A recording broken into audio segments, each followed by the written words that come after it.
10 signes de maladies spirituelles. De nombreuses maladies ont leurs racines dans notre bien-être spirituel. Une maladie spirituelle nous affecte physiquement.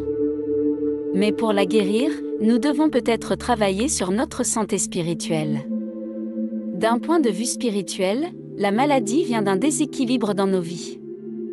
Cela peut souvent être le résultat de croyances malsaines que nous avons acquises sur le monde, sur nous-mêmes et sur les autres. Cependant, pour qu'une véritable guérison se produise, nous ne pouvons pas simplement supprimer les symptômes de la maladie avec des médicaments. Au lieu de cela, nous devons regarder la cause profonde de notre maladie spirituelle. Nous devrions bien sûr consulter un médecin pour toute maladie qui menace notre santé immédiate.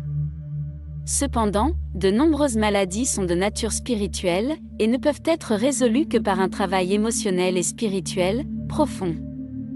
Les 10 signes suivants peuvent indiquer une maladie spirituelle. Numéro 1.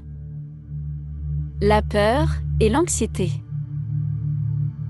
La peur et l'anxiété sont des signes courants de maladies spirituelles. Nous ne ressentirions ni peur, ni anxiété, si nous étions en harmonie avec le monde qui nous entoure, et si nous avions foi en l'univers. Au lieu de cela, nous nous sentirions en sécurité et en confiance.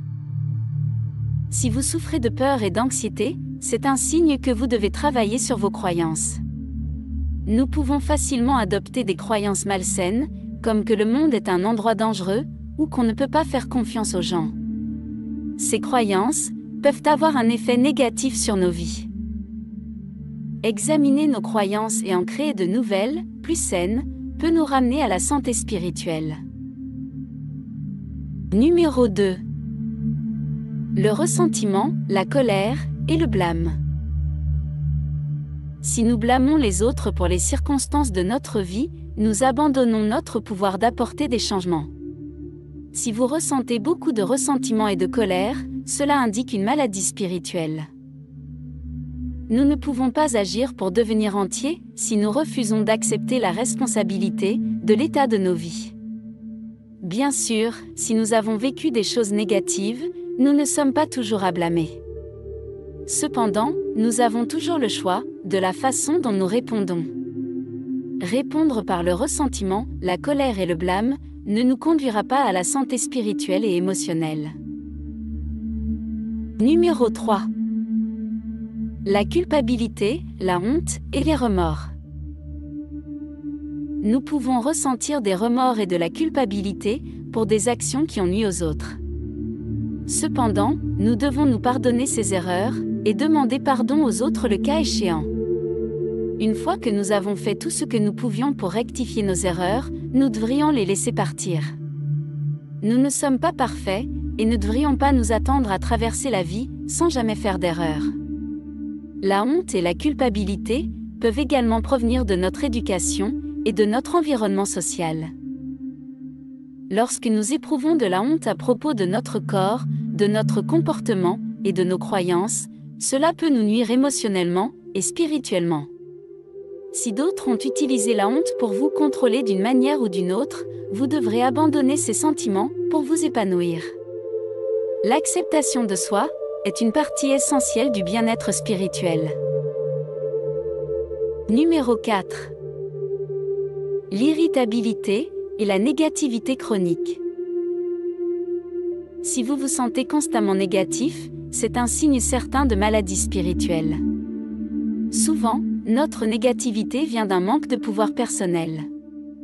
Vivre une vie joyeuse et significative semble impossible, compte tenu de nos circonstances actuelles. Alors que nous voulons apporter des changements, il semble hors de notre portée. Souvent, cet état de négativité est aggravé par les pressions de la société, telles que le besoin de gagner de l'argent, l'exposition constante à des reportages négatifs, et la peur irrationnelle de ne pas être acceptable pour les autres. Éviter les sources de négativité peut être une première étape pour retrouver la santé. Nous pouvons également essayer d'orienter nos pensées dans des directions plus positives, en étant reconnaissants pour tout ce que nous avons. Numéro 5. Les comportements addictifs. Tous les comportements addictifs ont leurs racines dans notre bien-être émotionnel et spirituel. Les dépendances peuvent être utilisées pour masquer nos sentiments et nous distraire de la douleur. En fin de compte, la seule façon de surmonter les dépendances est d'examiner les causes profondes et d'affronter les problèmes que nous essayons de masquer. Numéro 6. L'apathie. La maladie spirituelle se manifeste souvent par une apathie envers la vie. Un sentiment de fatigue constante, un manque d'énergie et d'enthousiasme peuvent nous donner le sentiment que tout est inutile. Il peut être très difficile de surmonter ces sentiments, car nous manquons d'énergie pour apporter des changements. De plus, si nous essayons de changer et échouons, nous nous sentons encore plus désespérés. La solution à cette maladie peut provenir de changements très petits et cohérents. Ces actions renforceront notre sentiment de contrôle de nos vies. Une petite nouvelle habitude comme boire plus d'eau, se promener ou méditer pendant 5 minutes peut nous aider à sortir de cette spirale descendante. Numéro 7. Les symptômes physiques. La maladie spirituelle peut très souvent se manifester par des symptômes physiques, tels que des maux de tête, des maux d'estomac, des tensions musculaires et de la fatigue. Si vous souffrez de symptômes physiques persistants, il est important de consulter un médecin. Cependant, devenir plus conscient de vos besoins physiques et émotionnels, ainsi que de vos besoins spirituels, peut améliorer considérablement la situation. Écoutez vos pensées, vos émotions et votre corps, et laissez-vous guider par ce que vous découvrez. Reposez-vous lorsque vous êtes fatigué, mangez lorsque vous avez faim, prenez soin de vous, et soyez plus conscient de la façon dont vos pensées vous affectent physiquement. Numéro 8. L'éloignement émotionnel. La maladie spirituelle peut souvent nous empêcher de former des attachements émotionnels sains. Si nous ne pouvons pas nous aimer et nous accepter, il nous est impossible de croire que les autres peuvent nous aimer et nous accepter. On peut finir par mettre un masque pour affronter le monde et ne jamais s'ouvrir aux autres. Apprendre à s'accepter n'est pas toujours facile. Mais se concentrer sur nos bons points et nos réalisations peut nous aider à mieux nous accepter. Numéro 9. La mélancolie et le manque de joie. La dépression a atteint des proportions épidémiques dans la société occidentale. Il y a de nombreuses raisons différentes à cela. Cependant, la maladie spirituelle est un facteur important. Lorsque des circonstances économiques, politiques ou sociales nous obligent à vivre une vie qui n'a pas de sens pour nous, nous tombons facilement dans la mélancolie.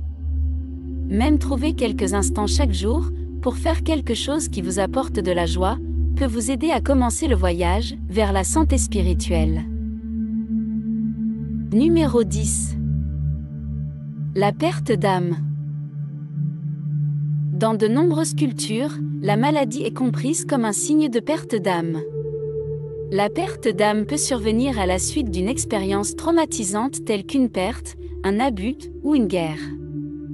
Cependant, la perte d'âme peut aussi être le résultat d'un manque d'acceptation de soi et de sentiments de honte et d'inutilité. Nous essayons souvent de cacher les parties de nous-mêmes qui ne sont pas considérées comme acceptables par notre famille ou notre culture.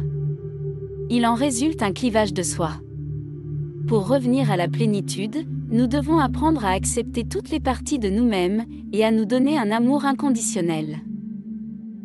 Cela ne signifie pas que nous n'essayons pas de devenir de meilleures personnes, mais cela doit venir d'un lieu d'amour, plutôt que de honte ou de peur. La maladie spirituelle peut sembler effrayante et difficile à surmonter. Cependant, elle offre également un puissant message d'espoir. Nous avons le pouvoir de surmonter ce qui nous afflige. Nous pouvons faire une différence dans nos vies. En prenant des mesures pour nous comprendre et nous accepter, nous pouvons guérir notre âme et notre esprit, et revenir à la plénitude et à la santé. N'oubliez pas de liker, partager et activer la cloche de notification afin d'être informé de nos prochaines vidéos. N'hésitez pas à commenter pour nous partager vos expériences.